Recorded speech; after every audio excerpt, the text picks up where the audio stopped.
Elon Musk gets a lot of attention. He's been hailed by many in the media, in the mainstream media, as a genius, a visionary. And, he's also pretty spicy on Twitter for being someone who supposedly is going to send us to Mars. But there's been recent reporting showing he really may not be any of those things, and that could just be a brand. Like, we're shocked. Obviously, we're not shocked here on the show. There is definitely a political mindset that libertarians have, and they've put into these big companies and these startups and cryptocurrency, and this is something that we address and we talk about on the show all the time. My friend Linette Lopez has been covering Elon Musk for a while now, has even gotten to some tiffs with him online, which is awesome work because she's also spicy. Linette is a columnist at Business Insider, and we're going to talk a little bit about what's the latest controversy with Elon Musk. What isn't the latest controversy with Elon Musk? Saying that I was in a tiff with him is I feel like tiff is the wrong word when you have 20,000 followers on Twitter and the person who's yelling at you has 22 million followers on Twitter. It's less a tiff than it is like a full-on stomp. But that's fine. I still thought you won. Yeah, thanks. But I was just doing my job, and my job is to report what's going on at Tesla. I started in 2018 because I got a tip from an employee inside Tesla who Musk is now suing, actually, for talking to me, and have continued to break news on the company ever since. The two stories that I broke in the last year that I think are most relevant to the company are one about SolarCity, which, as you know, Tesla owns, and one about the car company Tesla itself. The SolarCity story is from this fall. And what I revealed is that for years, Tesla has had a secret operation inside the company called Project Titan, where it would clandestinely switch out a faulty part on many of the solar panels on its customers' roofs. Now, the solar panels are not made by Tesla. They're made by a Chinese company named Trina. And the problem was that the Trina panels were connected to these heat regulators made by a company called Amphenol, and the heat regulators were not working. So then the Trina panels would overheat. And what do you have? You have an overheating fire, or an overheating solar panel. In many cases, you have a fire. And this came to light because Walmart started suing Tesla because it had 7 fires on its roofs at Walmarts across the country. In one Walmart, they had to shut down operations for 2 weeks. So naturally, Walmart was pissed. And Tesla wanted to keep this very under wraps because while Elon Musk is very litigious, he tends to punch down. He doesn't want to get in fight with Walmart. So as I was writing about that case, someone inside the company reached out to me and divulged this Project Titan situation to me. And the Walmarts in question actually did have the faulty connectors on the roof, as not thousands of commercial and residential customers across the country. Some have signed NDAs so that they do not talk about the fires in their house.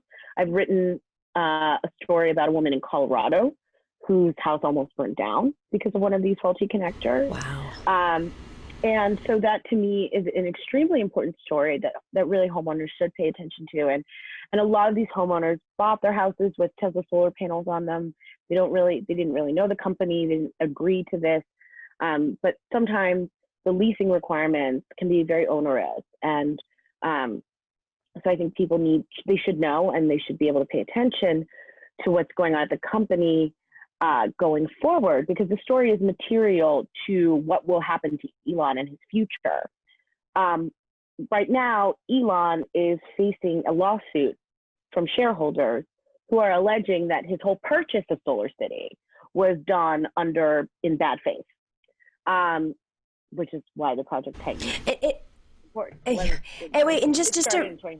Just as a little bit of a background here, so Elon Musk is the chair of, and what is his role in Tesla, and how does SolarCity fit within Tesla, or is it a separate entity?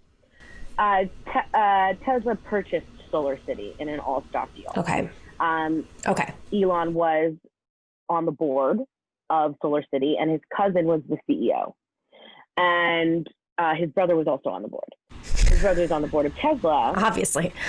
Elon is no longer the chairperson of Tesla, but he is the CEO of the company. So when Tesla bought SolarCity, what Tesla sold was, look, it's gonna be a vertically integrated, renewable energy. We're going to Mars. We're building, hyperloops. We're doing all this stuff at Tesla. That was the selling point. And one of the specific selling points, right before shareholders said, yeah, let's definitely buy SolarCity, was that Elon did this big Hollywood production and unveiled this gorgeous roof that was just like one sheet of renewable energy. It's a solar roof tiles. And everybody saw it and was like, this is amazing, yada, yada. Now, what people didn't realize was going on behind the scenes was that there was no solar roof, and there still is no solar roof. And so it was a prop? It was a prop. This is like Elizabeth Holmes stuff. Like, here's our little, there's nothing there, we don't have the product yet. And yes, so not only was there a prop, but Project Titan was already underway at this time. So they knew they had this huge problem where thousands and thousands of commercial residential customers could have their roof catch on fire. They also knew that SolarCity was in the hole. It was about to go bankrupt and desperately needed to be saved. Elon's family had taken out loans against SolarCity shares. And so they had to save the company. And they saved it by convincing Tesla's shareholders to purchase it in bad faith. And that's what the lawsuit is about. So that is ongoing. Tesla's board settled the lawsuit for $60 million, but Elon refuses to settle. So, wait. So hang on, because I'm confused. It's just a little bit confused here. So it's confusing. He pushes. I mean, I'm also, I don't frequent, reporting on corporations like you. You're very, very skilled at this. You've been covering Wall Street for a long time now. Probably one of the best I've read in terms of really understanding the dynamics and getting sources. And I think that's a really important thing to note here, is that you were able to develop this story through just like really hard reporting. And what confuses me though is, okay, so you have the shareholders who are basically forced in bad faith, but like, were they not told about this, about the faulty solar panels, or? No. Okay. So that didn't come out till the fall of 2019. Got it. And then now you're saying that they settled, he refuses to. How can he get away with refusing to? Well, I don't think that, I don't think he was keen on settling. Elon Musk is not keen on settling cases in general. He likes to win, even when the odds are completely and totally against him. He has to win at all costs. When that diver sued him for slander because he called the guy a pedophile. Wait, remind us what that story was. Oh my gosh. There's just so much going on in Tesla world that I have to. Okay, so let me get a timeline for you. Okay. So Tesla bought SolarCity in 2017 officially. My story about these faulty connectors came out in 2019, just to get the timeline straight. In the summer of 2018, remember those Thai kids got stuck in a cave? And Elon said that he was going to send little mini submarines in, which looked ridiculous. And this guy, this English royal accolade, British government toot diver saved the kids. And then afterwards, right, Elon Musk's idea was stupid. And then Elon went on a Twitter tirade and called the guy a pedophile and wouldn't recant. Then the guy sued him, and somehow Elon won that lawsuit. So it's just like this guy really always skirts the line. He lied about taking his company private for $420 a share. Tee-hee. in 2018. Yeah, he just does stuff and gets away with it. So he just keeps doing stuff. And I think, when you give a moose a muffin, it's going to ask for a glass of milk. It's just going to do more and more and more. So Elon's always doing the most. Okay. And his shareholders settled for $60 million. Insurance paid that out and then said goodbye. So the board of Tesla is no longer insured for legal issues. So Elon stepped up and he's insuring them personally, which is a crazy conflict of interest. How are you going to say anything against the man who is paying your legal bills? But, the SEC is not the most active these days. And he seems to not have a problem getting them to say yes to whatever he says. I mean, look, he opened the Tesla factory in Alameda County early, despite the coronavirus. California is having a second surge. It is a massive factory, 10,000 employees, and he didn't care. And he's still on Twitter fighting with epidemiologists after he said that America wouldn't have a problem by the end of April. This is just lunacy. So anyway, I hope that wasn't too much. No, it's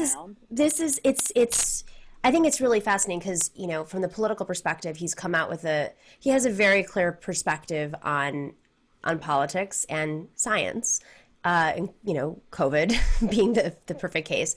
But it overlaps. I mean, it's clearly business oriented, and it overlaps with exactly what you're saying. He's disregarding science, he's disregarding facts, he's taking extraordinary risks, all which are ultimately hurting people. So it's actually the same. I mean, if you're continuing to operate as if, first off, straight up lying to your shareholders about a product that works when it doesn't even work, it doesn't even function yet, and then they're forced by pressure, essentially, and leverage to buy out that company. I mean, this is cuckoo town. It's cuckoo town. And, the Buffalo plant, oh, yeah, that's supposed to be making all the solar panels, they're not really doing much over there. So, all right, so that's a solar panel. What's going on with Tesla? Because, I painfully listened to the last Joe Rogan interview with Elon Musk. It was hard. Joe Rogan loves Elon Musk. Let's just say that. Praises him, says he's genius. He makes great products. And I don't know how many times he said, man, you just make great products. And they got really nerdy about cars and going to space and on another planet. Please go to Mars because that's where your head is. No one is stopping you. No one's stopping you. You go on your own on one of you test out that. But he, I'm shocked by how many people say his products are really great, like they're built great. And this story is mind-blowing. The fact that he could know and consciously keep producing these cars, knowing internally in the company that he could be killing and risking people's lives. Can you explain a little bit how this came about and where the investigation is right now?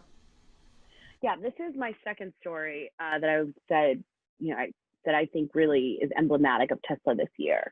And I published this one recently. In 2012, when Tesla was delivering its first Model S's, which is, the luxury sedan that Tesla designed, Tesla knew that the cooling system of the battery was faulty. And it was faulty such that there could be leaks. And those leaks would leak a coolant into the battery that would either cause the battery to just stop, like brick, you're driving along, coolant leaks into the battery, boop, boop, car's dead. Or the coolant could not break the battery and leave a residue, and that residue is flammable. So it could be lead to a fire. I have been reporting this story for almost 2 years because while I did have documentation and I had a single source, it was very difficult to get people inside the company to talk about this situation because this is a design flaw. So while not every single part will have this issue. Every single part could have this issue. So they realized that this was a design flaw starting in the spring of 2012. They had the part tested by two third-party metallurgic and consulting firms. Both firms were like, this is not going to fly. It's a design problem. Tesla went ahead and pushed the car through anyway, selling the car to customers because they were behind schedule. And even as the customers were rolling out of the factory, I was seeing emails as late as December 2012 saying, look, the part is leaking on the conveyor belt in the assembly line. It's leaking. And this is a very costly thing that happens to Tesla, because Tesla, they kind of do their design and engineering process all in one jumble, where traditional automakers would come up with a plan, they would test every single part would be stress tested, then they would do a test run of manufacturing, and then after that test run went perfectly, they would start making cars en masse. Tesla doesn't do that. It all happens at once, the designing, the engineering, everything. And so there are mistakes. I've reported on other mistakes before. There's been a mistake with the alignment called the Wompy wheel problem, where sometimes wheels in the Model S would go out of alignment, and then a wheel would just kind of fly off the car. I mean, these are known issues. And the problem is that Tesla is supposed to report these issues to the NHTSA, which is the agency that sort of oversees them, but they don't. So my last story about the battery spurred an NHTSA investigation. They're going to start looking into it because it's something that when Tesla knew about it, they would have had to let the NHTSA know within 5 days, because this is something that would require a recall. The issue now is that Tesla has a new model that it's selling called the Model Y. And you would think that 8 years later, they would figure out how to finesse the manufacturing process, especially since the Model Y is just a slightly bigger version of their last car, the Model 3. So, Elon was talking big game, like this manufacturing process is going to be easy. We're going to get this one right. But as the Model Y is being delivered, we're seeing customers freak out because there are missing seat belts. There are back seats that aren't put together correctly. The paint is shoddy. And those are the problems that you can see. So the question is, what are the problems that you can't see? And the battery issue was a problem that you could not see, but extremely material. So to me, the question is, when is Tesla going to change? When are they going to care about safety? When are they going to care about the customers? When are they going to care about getting the manufacturing process right? It isn't just dangerous for the people who are inside of Teslas. It's dangerous for the people that are driving behind them. The thing that he calls autopilot is not an autopilot.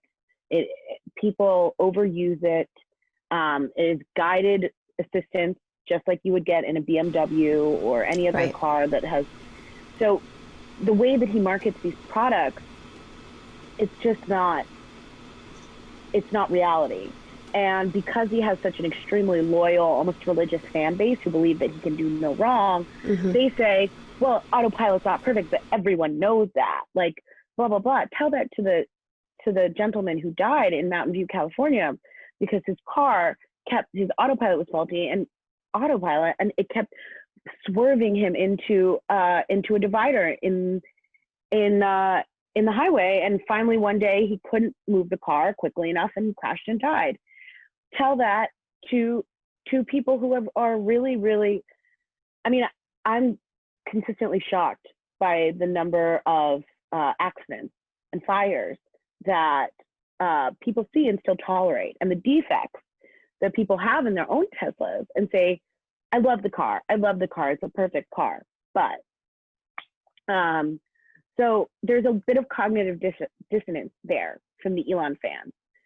They're the first people to tell you that he is the greatest, he's a genius, blah, blah, blah. And when they get the car, you have a good 30-minute conversation with them, and you find that it's in the shop a lot. The insurance is really high because insurers understand that these cars are not a Toyota. It's not reliable. And so once you start talking to people for a little while, the whole this is a perfect car thing starts to break down, and you see that they're just kind of glossing over these problems because they really believe in the mission so much. Right. It's interesting. So, like, okay, they were conscious of the fact that there was this problem and they did nothing. I mean, that I think is what is critical here is companies, car companies regularly have issues with defects, but they immediately have to do recalls. They have, to take the car in. Toyota, remember, there were lots of issues with the Priuses a few years ago. This is common, but whether the big question is whether they were conscious of it before it became a problem. So what could potentially happen to Tesla if some oversight agency or someone sues them, frankly, for wrongful death if they're not already doing so? Is there any sort of accountability? Like, where does this end if it were to go right with justice? I think that Tesla would have to issue a recall. That's what I think. I don't know when the problem that I'm reporting on ended. One of my sources says 2016, but I don't have additional data to back that up. If that's the case, then every Model S made from 2012 to 2016 should be inspected, should be recalled, should have the battery completely replaced. It's expensive, and I think that's why Tesla doesn't want to do it. And the company has never made money annually, right, in its 15-year existence, and it consistently it's one of those Wall Street companies that bankers love because they're always doing financial deals. They're always raising more debt or issuing stock, or it's a very active financial company. And in fact, I would say that the two things Elon understands the most are marketing and how to play the financial market. Is this a Theranos? No, they have a product. That's true. Fair enough. Yeah. They have a product. It just isn't what people say it is, and it doesn't make money. And Elon isn't who he claims to be. Last, before we wrap up, can we talk a little bit about his politics and how much of that you think guides, or what's steering what, and how much there's this little world of Elon fans and founders like him who seem to be very there's a set of politics and Silicon Valley is just every time I go there, it's like, that scene in Monty Python and the Holy Grail where they go to Camelot and King Arthur kind of looks around and he's like, let's get out of here. This is a silly place. That's yes. They do the dance, the Knights of the Round Table dance, and King Arthur's like, no. Yeah. That's how I feel about Silicon Valley. Elon is very much the libertarian, blah, blah, blah. But I also think that he's just about survival in a way that Mark Zuckerberg very much also is. He will back any politician that serves him, anybody who's willing to give him more subsidies, which Tesla gets a lot of subsidies from the federal government, other car companies, and the state of California. So without which it definitely wouldn't be able to survive. Excuse me. So I think that Elon is more interested in playing the game. He kept his factory open during the coronavirus because he needs to make cars or else his company is sunk. He can't afford to have bad quarters. So I think his politics are about expediency, and he's an extremely self-centered person. So that lends itself to libertarianism very well. If you are not emotionally mature enough to handle other people's problems, needs, wants, desires, or to accept that the world doesn't go your way all the time, then you kind of see how, it all fits together in the politics and the personality type. And colonizing Mars. It's a whole other conversation. Like I said, on that endeavor, I wish him all the luck. Linette, super interesting.